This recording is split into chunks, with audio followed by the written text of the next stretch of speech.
This morning, what we are going to look at is James chapter 3. James chapter 3.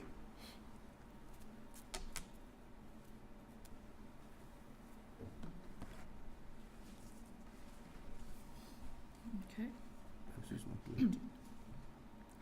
James chapter 3, starting with verse 1.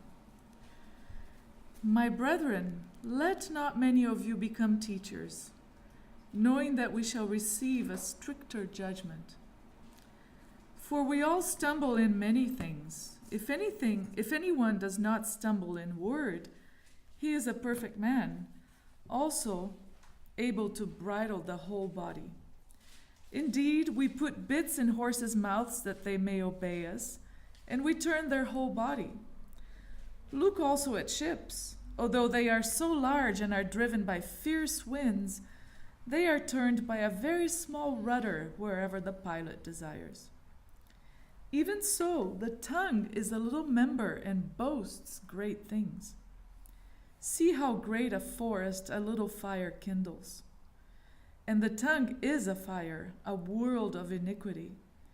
The tongue is so set among our members that it defiles the whole body and sets on fire the course of nature, and it is set on fire by hell. For every kind of beast and bird, of reptile and creature of the sea, is tamed and has been tamed by mankind. But no man can tame the tongue. It is an unruly evil, full of deadly poison. With it we bless our God and Father, and with it we curse man, who have been made in the similitude of God. Out of the same mouth proceed blessing and cursing. My brethren, these things ought not to be so. Does a spring send forth fresh water and bitter from the same opening? Can a fig tree, my brethren, bear olives, or a grapevine bear figs? Thus no spring yields both salt water and fresh. Who is wise and understanding among you? Let him show by good conduct that his works are done in the meekness of wisdom. But if you have bitter envy and self-seeking in your hearts, do not boast and lie against the truth.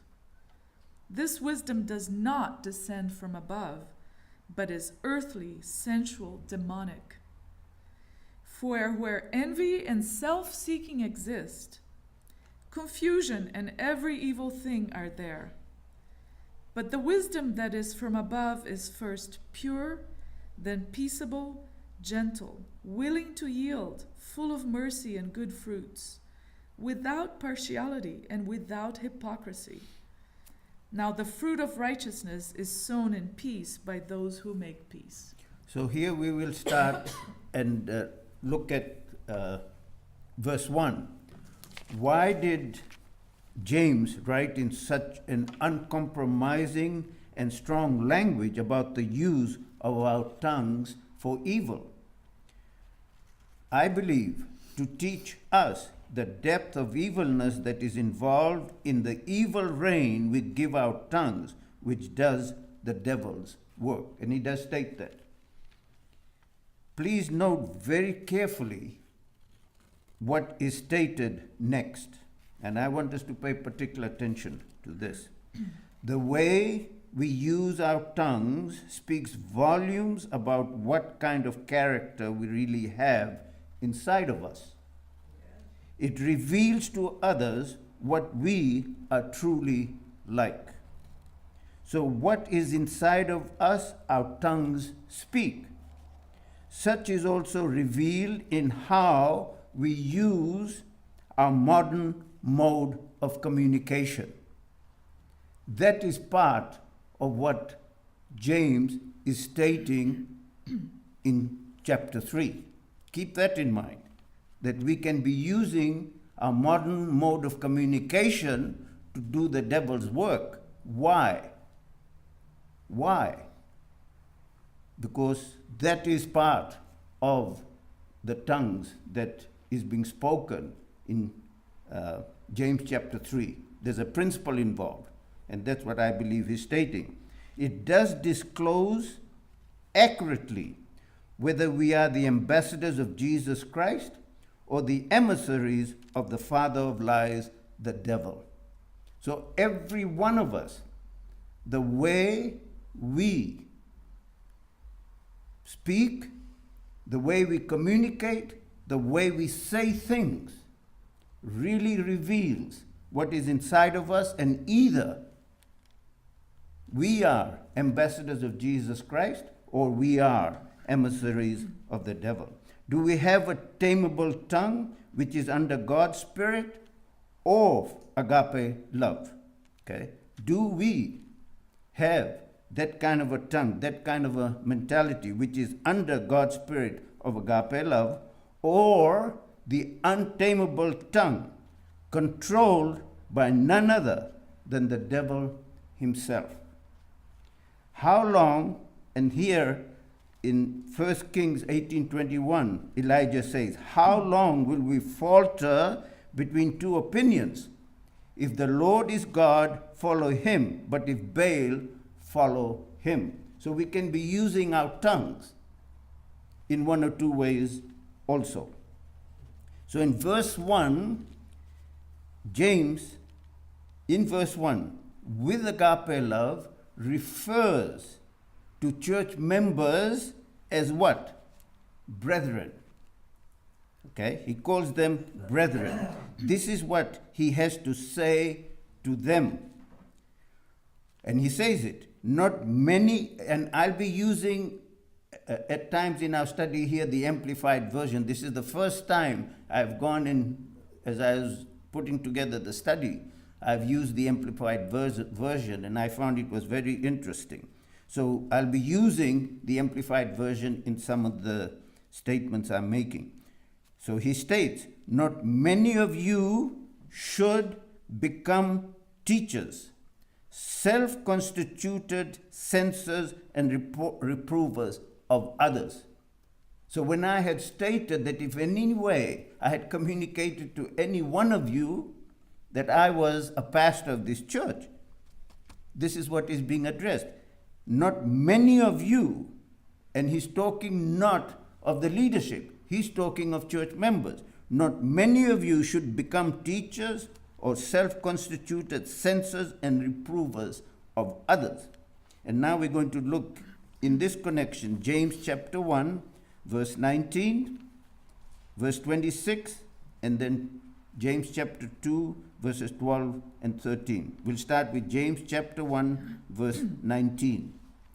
So then, my beloved brethren, let every man be swift to hear, slow to speak, slow to wrath. Verse 26. If anyone among you thinks he is religious and does not bridle his tongue, but deceives his own heart, this one's religion is useless. And then chapter 2, verses 12 and 13. So speak and so do as those who will be judged by the law of liberty. For judgment is without mercy to the one who has shown no mercy. Mercy triumphs over judgment. So here James is very clear. So speak and so do those who will be judged by the law of liberty. This law of liberty, dear ones, is nothing else but God's law of agape love. That's the law of liberty. For judgment is without mercy to the one who shows no mercy. Mercy triumphs over judgment. And how do we not show mercy to others? And in the last study, this is a continuation of what we studied last week. In Romans chapter 3, Paul was very clear in making sure that we understood that every one of us is in the same category as sinners. There is none righteous, no, not one. He made that very clear. So here, when we do this kind of a stuff, where we use our tongue not to be a blessing to others, but to find ways, whatever the method may be. And dear ones, this, as of right now, what we are talking of, he is addressing church members, and we will see how this continues. So when he states this, for judgment is shown without mercy to the one who has shown no mercy. Mercy triumphs over judgment. Keep that in mind. Can we safely claim that James was a pastor, leader, and teacher? Can we? I do believe we can. Therefore, note what he says next in that same verse. In verse 1, and again, like I said, I might be using the Amplified Version. For you know that we, he used now, first he was talking of you, now James is talking of we. And look at what he says. For you know that we teachers will be judged by a higher standard and with greater severity than other people. Thus, we assume the greater accountability and stricter judgment. So if any one of us, using our tongue and modern media or modern form of communication to hit at any person, however wrong they may be, and always trying to think that we have the right to do that. We think that God has appointed us or anointed us to do such things. Dear ones, I have to tell you, I used to be that way. Very much so. And then, by the grace of God, as I kept studying the scriptures, focusing my whole theology, my whole understanding of the person of Jesus Christ, like a snail's pace, so slow, that change started happening in my life. And I thank God for Jesus Christ, because if it wasn't for him, I would have been a person with no mercy. And believe me, dear ones, believe me, Ozzie Grant knew how to use his tongue. And those family members of mine, ask them. They will tell you the kind of person Ozzie Grant used to be before. Nobody, believe me, nobody could ever win with me. And I could even use the Bible to hammer them. And I'm stating this not proudfully, dear ones, not proudfully. I lived in America for 30 years. I had few court cases to deal with here in Vancouver. And I can give you can go and check it. I never hired an attorney. The opposition hired a high-powered attorney in Vancouver. I did not hire an attorney. I dealt with the whole case on my own. Went through the discovery stage and presented my whole case before an arbitrator.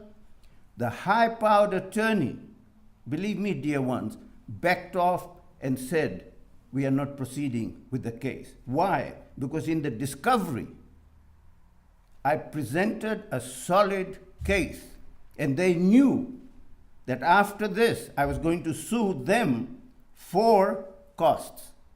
And they backed off. So I'm just giving you some idea of what kind of a person I used to be.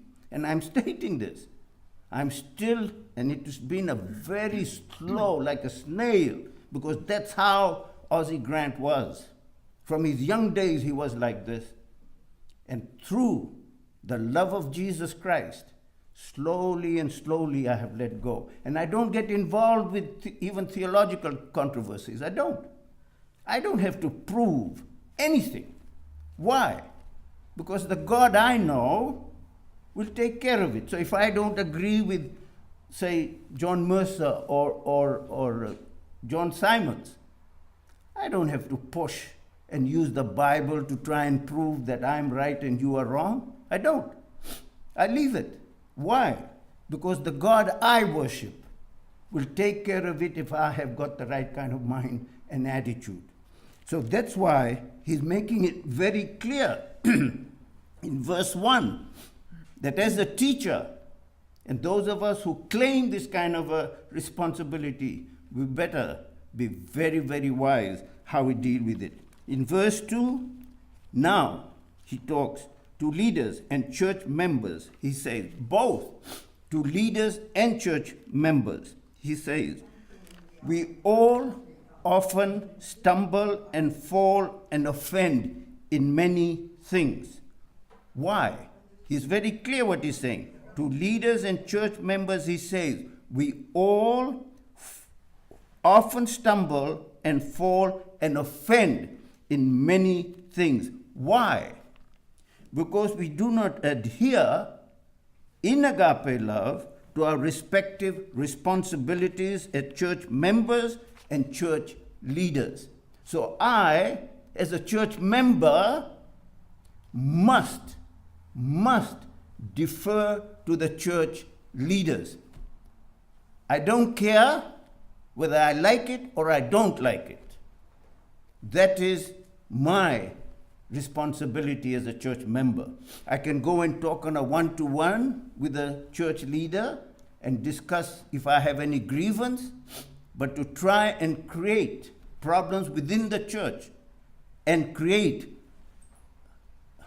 not that kind of a harmony that we should have, that is not of God. Again, he says to church leaders and members, if anyone does not offend in speech, never says the wrong things, he is a fully developed character and a perfect man, able to control his whole body and to curb his entire nature.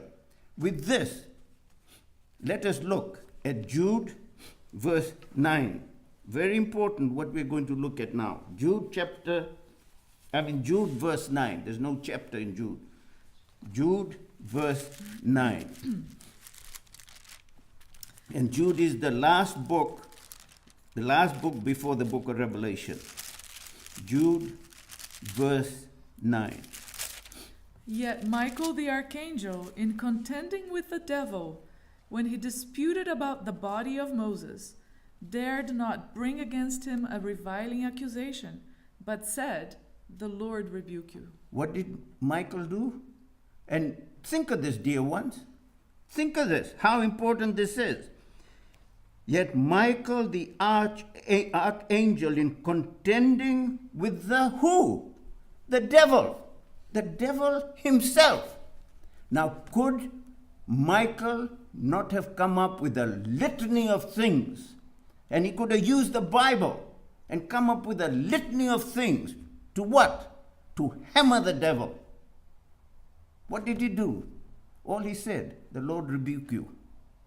That's it. The Lord rebuke you, and left it at that. Now, I want us to look at what Jesus said in this connection, and it is Matthew chapter 5, verse 17, and then we'll go to Matthew chapter 15, verses 11 and 18. Matthew chapter 5, verse 17. Do not think that I came to destroy the law or the prophets. I did not come to destroy, but to fulfill. We have the wrong verse? Yes. Is that Matthew 5:17? Yep. Oh, sorry. 6:17? Sorry. 6:17. No, but you, when you fast, anoint your head and wash your face. I need that verse. Sorry. What's in it? I'll Matthew. search. What's the word that's in it? Sorry about this. Tell me a word that's in it and I'll search. 7:17. A good tree bears good fruit. Yes. Okay, 7:17. Sorry about that. That's okay. Even so, every good tree bears good fruit, but a bad tree bears bad fruit. Now we turn to chapter 15. Chapter 15 and verses 11 and verse 18. Not what goes into the mouth defiles a man, but what comes out of the mouth, this defiles a man. Verse 18. But those things which proceed out of the mouth come from the heart, and they defile a man. Go ahead, verse 19. For out of the heart proceed evil thoughts, murders, adulteries, fornications, thefts, false witness, blasphemies. So here Jesus is very clear. In verse, do not Do you not understand that whatever enters the mouth goes into the stomach and is eliminated, but those things which proceed out of the mouth come from the heart and they defile a man? Well, how does that defile a man? Again, going back to what James has stated, the way we what? Use our tongue. And every one of us, leaders and church members, we all have to be extremely careful that we don't be a part of such a thing. We should not be. Now I'm going to, in James chapter 3, James chapter 3, Denise will read again verses 3 and 4. James chapter 3, verses 3 and 4. Indeed, we put bits in horses' mouths that they may obey us, and we turn their whole body. Look also at ships. Although they are so large and are driven by fierce winds, they are turned by a very small rudder wherever the pilot desires. So here, what James is stating, so important, that this small instrument in a ship can make that kind of a huge, movement, can move even a ship, okay? So the same thing he says now in verse 5, okay? It says, even so the tongue is a little member and boasts great things. See how great a forest a little fire kindles. So verse 5, keep in mind, and some of us might need to look at the Amplified Version to see what he's saying in verse 5. Prideful people, okay? Prideful people governed by the tree of the knowledge of good and evil boast of great things and are full of themselves. When such use, what they do? For such use all forms of communication to promote their evil ways. See how great a forest a little fire kindles. And once again, I believe this is extremely important for every one of us, bar none, including leaders as well as church members, how we use our tongue. Verse 6, the tongue is what?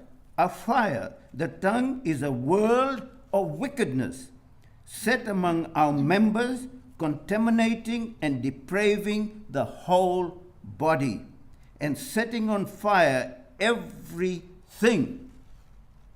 So if our tongue is not of God, if the words we use and say is not of God, then what we are doing is exactly what James has stated in no uncertain term. The tongue is a fire, the tongue is a world of wickedness set among our members, contaminating and depraving the whole body, which means to say everything about us is depraved, and setting on fire everything. What is everything? Everything around us. We will impact people with this kind of a tongue, with this kind of a mouth, and it will have such negative consequences on church leadership, on church members. We will affect a good and a harmonious and a loving church. And such a fire is very clear. Such a fire comes from hell. It's nothing to do with God. It comes right from the devil himself. In verses 7 and 8, for every kind of beast and bird, so he's giving us all the different categories here of the animal kingdom. For the beast, birds, reptiles, creatures of the sea, is tamed and has been tamed by mankind. But no man can tame the tongue. It is an unruly evil full of deadly poison. How do we get victory over such an evil tongue? Can a victory ever materialize in our lives with this kind of a tongue. I believe when we live out God's agape love, when we live it out, and I'm going to state this, when we live it out, not just having a head knowledge, okay? Not just having a head knowledge, not just talking about it, but living it out. Unless it is demonstrated in our lives, unless God's agape love is demonstrated in our lives, we are using whatever form of communication we have to do nothing else but the devil's work. If it is demonstrated in our lives, the way we speak, we are completely deceived. We think talking like this and saying whatever we say and using whatever mode of communication we have to just promote what we want to promote, we have been completely deceived. Now in verses 9 to 12, he states, with it, with our tongue, with our mouth, with it we bless our God and Father, and with it we curse men who have been made in the similitude of God. Out of the same mouth proceeds blessing and cursing. My brethren, these things ought not to be so. Does a spring set forth fresh water and bitter from the same opening? Can a fig tree, my brethren, bear olives, or a grapevine bear figs? Thus no spring yields both salt water and fresh. Now if we look at the two trees in the garden, and I'm stating this, to understand the two trees in the garden, the tree of life and the tree of the knowledge of good and evil, if we could understand the depth and the significance of what God stated and why those two trees were in the garden, it will show us that when it says, okay, in verse 9, when it says, with it we bless our God and Father, and with it we curse men who are made in the similitude of God. Dear ones, that's what James is stating. But look, if I have a filthy tongue, an evil tongue, there's no possible way can I be what? Blessing God. None. We think we might be, and we will say all of these things, but we are not blessing God because it comes out from the tree of the knowledge of good and evil. That is Satan's law of iniquity. That is Satan's law of good and evil. And and Paul makes it very clear. The law of the Spirit of life in Christ Jesus, that's the tree of life, has set us free from the law of sin and death, which is the tree of the knowledge of good and evil. So those verses 9, 10, 11, and 12 covers that we should not be using the tree of life, the tree of the knowledge of good and evil principle. In verses 13 to 16, note what he states. In verses 13 to 16, what the apostle, in verses 13 to 16, note what the apostle James has to say. Who is wise and understanding among you? Let him show by good conduct that his works are done in the meekness of wisdom. Meekness of wisdom. And there's a big difference between the meekness of wisdom and the wisdom of the world. Two radically different kind of wisdom. But if you have bitter envy and self-seeking in your heart, do not boast and lie against the truth. So what we are doing, we are lying against the truth. This wisdom does not descend from above. This wisdom does not come from God. This wisdom is nothing short of being earthly, sensual, and demonic, purely from the devil. Verses 17 and 18. Verses 17 and 18. But the wisdom that is from above, that's God's wisdom, The wisdom that is from above is first pure. So which means to say the wisdom that comes from above, the wisdom that comes from God is not contaminated, does not have a mixture in it. It is pure. And pure means that it's operating nothing else but with agape love. That is, it's pure.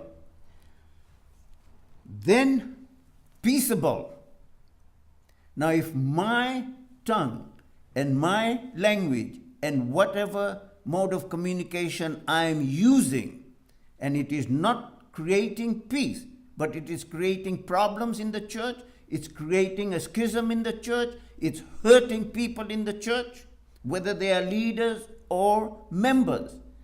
This is not of God. This is not pure. This is of the devil. We also have to be gentle, willing to what? Willing to yield. Yield. What that means? That if I have a problem, let's say, with John Simons, then what I do, knowing that God has appointed him to be the leader in the church, what do I do? Yield. But we don't want to do that. We must fight and have our way. Defer to him and let it be and trust God. When we do that, then God is going to take care of who? John Simons. If there's a problem there, or we might perceive there's a problem there.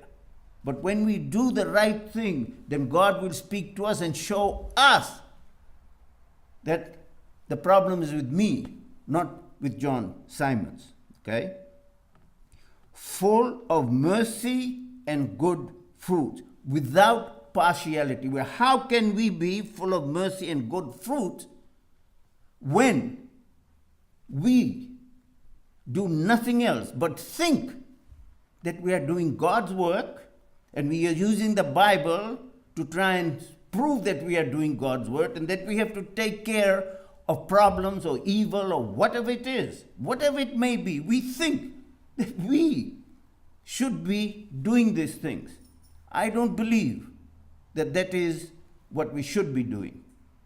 If you have, if you have the kind of agape love that Jesus Christ had for the people that he spoke to the way he did, if we have that kind of an agape love, then you might be in a position to do that. But even then, I'd consider it. Why? Because we don't know the depth of the evilness that is even within our own hearts. So we'll be very careful and don't create this kind of a problem. Then, in verse 18, now the fruit of righteousness is sown in peace by those who make peace.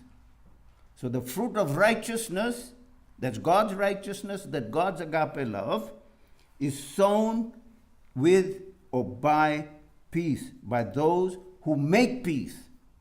So if I go around and trying to create problems, confrontational, however it may be, whatever method I might be using, then I'm not working with God's righteousness, I'm not sowing peace, and I'm not making peace. So now we look at Galatians chapter 6. Galatians chapter 6. Galatians chapter 6, I'm going to look at verses 6 to verse 10. Galatians chapter 6, verses 6 to 10. Let him who is taught the word share in all good things with him who teaches. Do not be deceived. God is not mocked. For whatever a man sows, that he will also reap. But he who sows to his flesh will of the flesh reap corruption. But he who sows to the Spirit will of the Spirit reap everlasting life. And let us not grow weary while doing good, for in due season we shall reap if we do not lose heart. Therefore, as we have opportunity, let us do good to all, especially to those who are of the household of faith. So here again, Paul is telling us very clearly. In a way, he's reinforcing what James has stated in chapter 3, that we stated, do not be deceived. God is not mocked. For whatever man sows, that he will also reap. So if I reap division, if I reap a problem in the church, however and whatever ways I might justify it, I'm going to reap the consequences of that choice. Okay? For he who sows to his flesh will of the flesh reap corruption. But he who sows to the Spirit will of the Spirit lead everlasting life. And let us not grow weary while doing good. What that means? That we continue doing things with agape love and don't get weary. We might say, oh, no, it's not working. We have to do this, or we have to confront this, or we have to state this, or we have to use the Bible to fix any kind of a problem. And we use it. This is not what he's stating, okay? So again, and let us not grow weary while doing good. We must not. We must trust God and do things the right way. For in due season we shall reap if we do not lose heart. So don't give up. We should not give up practicing and living by agape love. Not just a head knowledge, but we must live it. Therefore, as we have opportunity, let us do good to all, especially to those who are of the household of faith. Especially to those who are the household of faith. In the church, it is extremely important that all of us together will have this kind of a spirit in us, so that this church can move forward and become everything that God wants for this church. That's including all of us. This is really my prayer. I sincerely pray and ask that every one of us, we are just a small group. And if within this small group, we can't have peace and harmony and have the right kind of spirit within us, what will we do when the congregation and the church membership will have more people coming in? What will we do? We will harm those dear people that will come in here. Unless we change and live and practice, make sure God's agape love, we will not be what God wants us to be. We really will be operating under the tree of the knowledge of good and evil.